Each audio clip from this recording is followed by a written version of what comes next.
You died. You've expired. You've reached the end of the conga line that we call life. Didn't even get to witness Skyrim or GTA 5 get ported to the next generation of consoles for the upteenth time. Tragic, isn't it? On the bright side, you get your chance to go to the Tupac concerts in the afterlife, so it balances out, right? Until death handpicks you to enter a deal with him, become immortal under a contract with him, and destroy the source of immortality to free yourself of his servitude and gain a second chance at life. Makes sense. Death needs people to die in order to do his job, and being immortal prevents that, so cool. Sign the contract and you're on your way. Death's Gambit is without a doubt one of my favorite games of all time. I'd probably fight someone to the death if they slandered the game or the developers. And this is coming from the guy who typically dislikes 2D Metroidvanias. I can only think of one other that I've enjoyed this much, which would be Valda's Story Abyssal City, which deserves its own video. So what does Death's Gambit do that wins me over so willingly, so passionately? A whole lot. So let's talk. Boot up a new game and get to getting. First, you select a class. You got 7 to choose from, but they don't solidify your playstyle. They more so create a foundation and help enhance specific weapons, as well as have a unique passive. In my case, I picked a noble, which uses a halberd and spears, but I could still whip out a greatsword if I wanted to. It's just that my noble skill tree caters to using the halberd and spear and improving their weapon skills. Later on, you can select a second class, so it's not the end of the world if you want to make use of another weapon type. You can also respec your stats to make use of other setups down the road, but your class choices stay.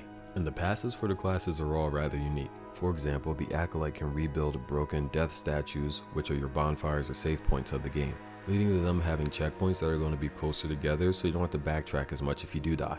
The Noble class gets additional soul energy every time it uses an item, and that's what you use for spells and skills. So these passives are also very important to think about when you're selecting your class. After that, you get to select a starting item. Most of these items can be obtained later on, so there isn't much to stress about over here. Just pick whatever you feels right. Meet Soren. He's our little dead boy. He died, but death said no. That's the source of immortality. So when you die, it also goes no. Guarding said object is Endless, who teleports casually and is cooler than you in every single possible way. And no, you cannot get her moveset, and I know it broke my heart too. Please, devs, just let me do one of her attacks, please. And so, our dead boy needs to go hit that thing, and then he's no longer forced to serve death. Alright, mission obtained, and the journey begins. And just take a look at the scenery. Look at it. Look. It is beautiful. I'd live here if I was a two-dimensional entity, but alas, I have more D than that. Being a Metroidvania, as you explore, you're bound to see items that are just out of reach that you can come back for later once you learn how to reject the laws of physics. So try to take note of things that you see and think about what you've unlocked that will allow you to come back and get it. Combat's going to be the name of the game, and combat's relatively simple.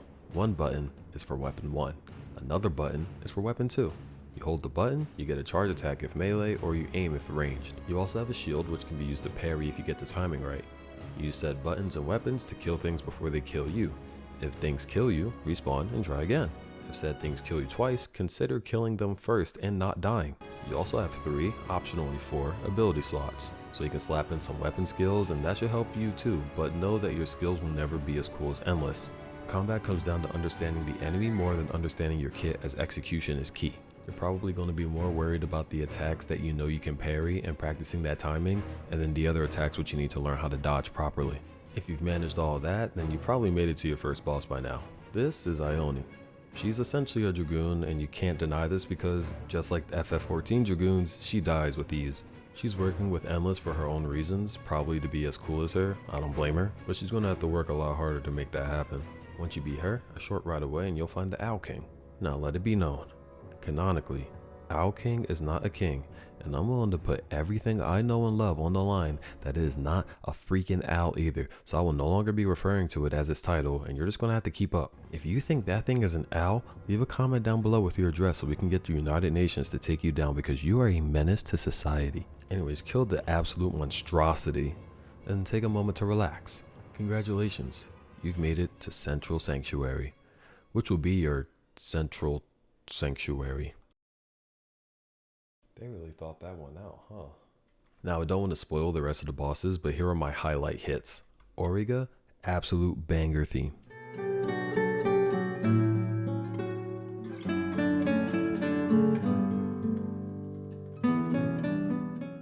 Cusith, best boy, I'm sorry, the game made me do it. And the worst one, this platform.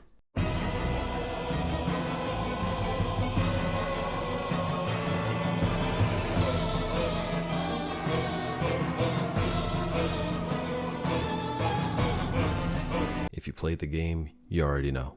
The bosses all stand on their own as fun and engaging fights past whatever the hell this thing really is. Most have a unique gimmick and don't throw too much at you all at once until you hit the heroics. The heroic fights are what happens when the boss hears you talking smack after finally taking them down, so they post up in their boss room and want their run back.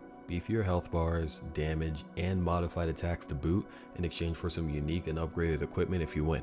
These heroic fights are really going to put you up to the test. Except versus this weirdo. It's still a cakewalk. Farm it, let it know it's a menace to the world of science, and unloved. Also, I hope you've been paying attention to all the environments because they're all still absolutely gorgeous and I love every single area in this game, especially the new ones. Now what matches the beauty is the charm. For example, meet Fink. You'll meet him before you meet most of the cast of the game. He's the wacky woohoo guy who appears everywhere and makes you wonder if you're even the real protagonist.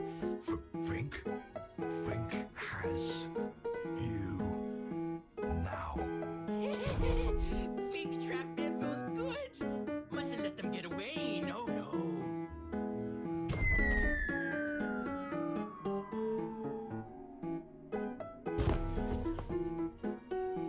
I mean, he pops up so randomly to the point where I still laugh even if he does nothing where he does appear. And if Fink doesn't seem to be your flavor, how about the Lumberkins? These little dudes live for a whopping 24 hours or so and live more fulfilling lives than the average citizen living under capitalism. You'll find them all around the world doing things I can't question because I know I'll get no answers.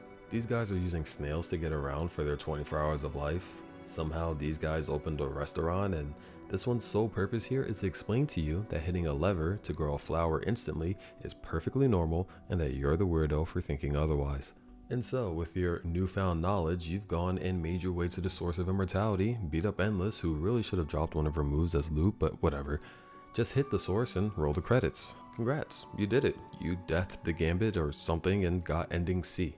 But at this point, you probably have a lot of questions that were left completely unanswered. The things you've seen up to this point, especially the tail end of this journey, you never got an explanation for it. There's more to it. Soren's servitude to death is over. But is it really? Enter Afterlife. 3 years after Death's Gambit dropped, the devs gave us a heroic run back of their own and dropped the entirely free Afterlife expansion. Ending C is no longer the end of the journey, warranting another playthrough. If you asked what the Afterlife expansion changed in the game, it'd be easier to just point you towards the vanilla game with a patch that's accessible on Steam so you can see exactly what changed because it's probably the entire game. So from here on, I'll be stepping into spoiler territory for the Afterlife content because I absolutely have to gush over all of this. There should be a timestamp on the screen as well as in the description and in the timeline of the actual video so you can just skip past all these story related spoilers I'm about to gush over. If you're still here, congrats, you made it to Afterlife by killing 5 heroic bosses during a normal playthrough. The game does hint you towards doing this, so it shouldn't be that hard to figure out. Now here comes Ashy Boy to wake you up and help settle the fight between Death and Thalamus. From here, you commit to Death's Gambit, roll credits, or Thalamus' Gambit. If you're bad, then Thalamus already has you under his sway and you don't really get a choice in the matter. I personally haven't played through Thalamus' Gambit because I made the stupid decision of playing through the game a second time on a mortal playthrough, which means permadeath, just so I could do Death's Gambit, which I didn't need to do at all. I kind of just suffered for no reason. But only true deathers, dead people, fans of death, can follow through with Death's Gambit and experience the true ending. And oh boy howdy, it felt like I was concluding a story that spanned over my whole life. I really can't describe the feeling of siding with Death again and actually throwing hands with Thalamus once more. This definitely had a larger impact on me because I played the vanilla game when it initially released, so this is just more of what I was craving. Having Ione, Vrail, and Endless working with me in the Avatar Thalamus fight,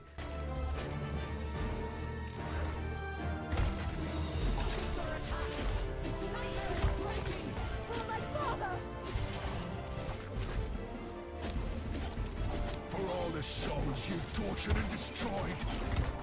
You're stronger now, aren't you? Soren, snap out of it! Remember all the pain we've endured.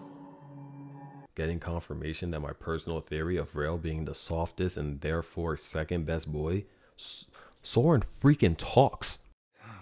Feels like a hangover. So, where did we end up?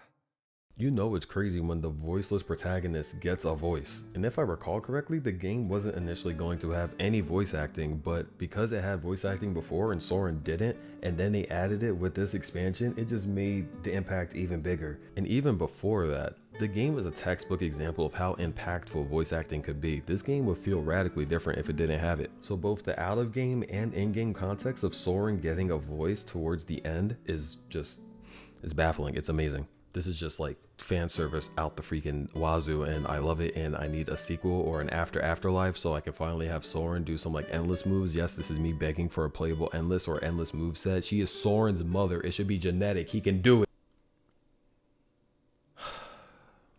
Deep breath. Afterlife also expands some previous areas, and more importantly, as with the vanilla game, there are huge secrets to be found. The biggest being an ARG, alternate reality game, that unlocked an entire new zone and boss that could be accessed once you find some other secrets. I'll have a link down below to the Death's Gambit Discord. We actually have a whole speculation channel that we used for solving the ARG, and from there you can see our process, you can see the answers, you can see us panicking, having our moments of giving up and all that. It was a lot of fun. I didn't participate in too much because I started working on the script, but during the time that I did this, people did solve it, so that secret area and secret fight should be accessible once you do all the other prerequisites. But for a game that can be beaten within a day, adding something like this was definitely an effective way to keep interest in the game past the initial few playthroughs to get all the endings. In our search for answers, even more secrets were found, so it's without a doubt a rabbit hole that seemingly has no bottom. Death's Gambit is a game that I wish the whole world would notice and appreciate. It's not perfect. There were some huge bugs upon release, like a few that prevented progression towards the true ending, as well as smaller harmless issues, but all those issues have been fixed within a day of them even being noticed and reported. These developers are amazing, and they're always around in the Discord interacting with people when they can, and if they see an issue, they start working on fixing it as soon as possible. And that kind of contributes to the magic of it all more than you would think. It was actually somewhat difficult to try to write the script for this video because I wanted to gush over the whole game and every second of the journey, but I also wanted to make sure that if I do manage to persuade at least one person to try the game out, they would still have the ability to experience it as I did for the first time. The magic from my very first playthrough in 2018 came right back around for my first time with Afterlife. I said it before and I'll say it again, Death's Gambit is without a doubt one of my all-time favorite games that I've played ever. So please go give Death's Gambit a shot. I love the game. 20 bucks on Steam, GOG, and it's also on PS4 and Switch, so you can get it wherever works best for you. And I'll catch y'all in the next video. In the event of your demise, we'll meet again. But for now,